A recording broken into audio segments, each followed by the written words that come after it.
Mae bron yn amser dechrau eich taith yn Cambria, felly gadewch yn eich arwain chi trwy'r camau i ddweud ie i'ch lle. Cam 1. Ewch i'ch blwch e-bost a dewch o hyd i'r e-bost o dan y teitl Ddweud Ie i'ch lle. Bydd hwn yn cael ei anfon o ddiwrnod canlyniadau gael ymlaen. Darllenwch yr e-bost yn ofalus. Mae'n cynnwys gwybodaeth bwysig am dderbyn eich lle, newid cyrsiau, neu ddweud na os ydych chi wedi gwneud cynlluniau eraill. Cam 2. Sut ydych chi'n dweud ie i'ch lle? Pwysig. Os ydych chi'n ddysgwr safon uwch, rhaid i chi ymweld ag un o'n safleoedd wyneb yn wyneb. A chofiwch ddod â chopi o'ch graddau. Os nad ydych chi'n ddysgwr safon uwch, mae hyd yn oed yn haws. Cliciwch ar y ddolen yn eich e-bost i ddweud ie ar-lein. Peidiwch â phoeni.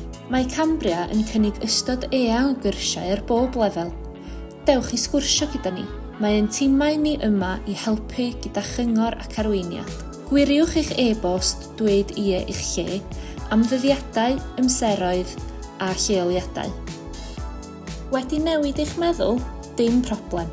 Cyn belled a bod lleoedd ar gael a'ch bod yn bodloni'r gofynion, gallwch chi newid cyrsiau.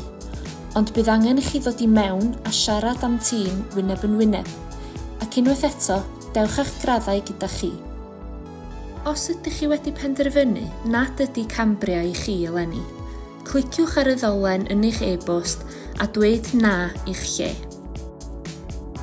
Cam 3.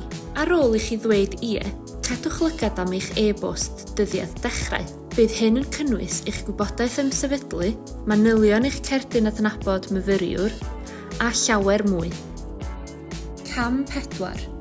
Angen cymorth ychwanegol? Rydyn ni yma i chi. Chludiant neu docyn bws? E-bostiwch cludiant@cambria.ac.uk. Gofal plant neu gymorth ariannol? E-bostiwch gwasanaethaumyfyrwyr@cambria.ac.uk. Cymorth astudio? E-bostiwch cymorth.dysgu@cambria.ac.uk. Amserlenni neu gymorth gyda llun adnabod? E-bostiwch lifts@cambria.ac.uk. Ymholiadau am gyrsiau newydd? E-bostiwch derbyniadau@cambria.ac.uk. Felly, dyna ni. Rydych chi'n barod i ddweud ie i'ch lle yn Cambria. Rydyn ni'n edrych ymlaen at eich croesawu chi.